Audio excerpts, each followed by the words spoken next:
हमारी बुजुर्ग महिलाएं, विकलांग लोग इस बात के लिए जो है कचहरियों के दफ्तरों के धक्के खाते हैं, उनका बीपीएल कार्ड बन जाए, उनकी कटी हुई पेंशन बन जाए। ऐसी हालत है, एक टाइम पर जो ये किया गया सामाजिक सुरक्षा के लिए पेंशन की व्यवस्था, बीपीएल एपीएल का कोई चक्कर नहीं, सबके लिए राशन। गांव गांव शहर में डिस्पेंसरियां खोलेगी, अस्पताल खोलेंगे, डॉक्टर आए, बड़े से बड़ा ऑपरेशन फ्री में हो जाएगा चक्का। आज हालत क्या बदल गई हम सबके सामने, इलाज की क्या हालत बन गई हम सबके सामने। बड़ा सिगमा चढ़ा जा रहा है आयुष्मान कार्ड का। आयुष्मान का स्वास्थ्य व्यवस्था बहाल करेंगे।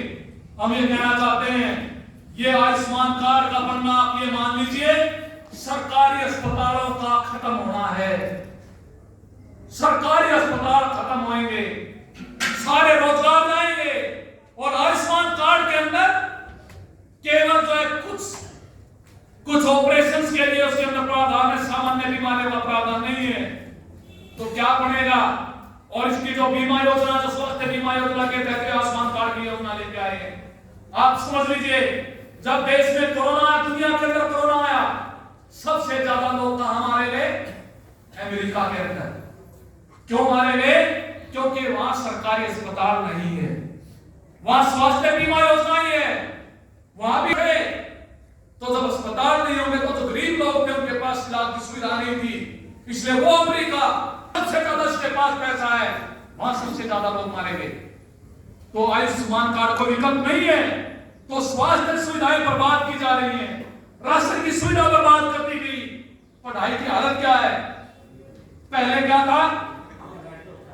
जो हमारे देश की जो सरकार पहले बनी उसका लक्ष्य था अगर देश विकास करेगा तो पढ़ा लिखा होना चाहिए, शिक्षित होना चाहिए। इसलिए गांव-गांव तक स्कूल खोले गए। हमारे यहाँ शिक्षा नीतियां बनी, उन शिक्षा नीतियों में यह हुआ कि भाई बच्चे के नजदीक स्कूल बनाओ ताकि गरीब का बेटा बेटी स्कूल के अंदर पढ़ पाए, मजदूर का, किसान का। आज क्या है? एक नई शिक्षा नीति ले आए। वह नई शिक्षा नीति क्या कहती है?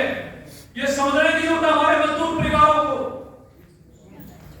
ये तो नई शिक्षा नीति के नाम पे लेके आए, सरकारी स्कूलों को ताला लगाने की योजना है, जिसके खिलाफ आज के दिन अध्यापक का आंदोलन और भी जो स्कूली शिक्षकों का आंदोलन चल रहा है। 29 तारीख को रैली भी है।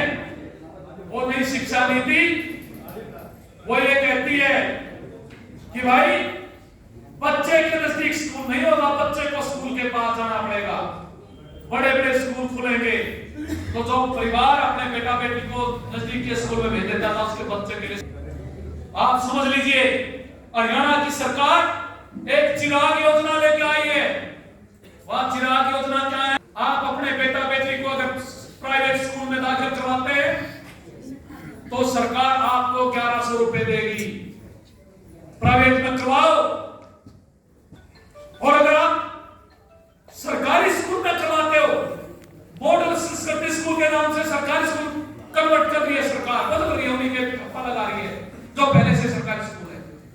अगर आप अपने बच्चे को उसमें दाखिल करवाते तो वहां 500 रुपया आप अपनी जेब से फीस देनी पड़ेगी। अब क्या हुआ? सरकारी स्कूल में आपको फीस देनी पड़ेगी, प्राइवेट स्कूल के लिए आपको सरकार फीस देगी। और ये कुछ दिन चलेगा। 2-4 साल चलने के बाद जब बच्चे प्राइवेट स्कूल में चले जाएंगे, सरकारी स्कूलों को ताला लग जाएगा, उसके बाद सरकार इस पैसे का वही हाल करेगी जैसा गैस की सब्सिडी के साथ हुआ। आज कोई गैस की सब्सिडी तो नहीं आई। सिलेंडर जो है बीजेपी का राज आया, उस समय 350 रुपए का सिलेंडर था। आज सिलेंडर कितने रुपए का हो गया गैस का? आज 1100 का हो गया। मोदी जी कहते थे उज्ज्वला योजना के तहत गैस का सिलेंडर ले लो, फ्री में कहा था, मिला नहीं फ्री में। एक बार भरा गया सिलेंडर, आज उस सिलेंडर का रेट 1100 रुपए है। अगर वो 1100 रुपए एक बड़े परिवार का तो एक में काम नहीं चलता, 1.5-2 सिलेंडर लग जाता है। अगर 1500 रुपए गैस सिलेंडर पे लगेंगे तो ये जो वर्कर मजदूर हैं, जिनकी दिहाड़ी, जिनकी तनख्वाह 8-10 हजार मुश्किल से बनती है, वो अपने परिवार का गुजारा कैसे करें?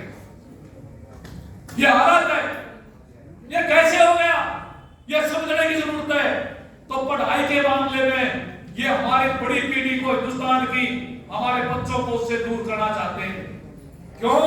क्योंकि बीजेपी की जो विचार है, आरएसएस और बीजेपी की मात्र संस्था है राष्ट्रीय स्वयंसेवक संघ, उसका मानना यह है कि सभी को पढ़ाई का अधिकार नहीं होना चाहिए। पढ़ाई तो कुछ लोगों का अधिकार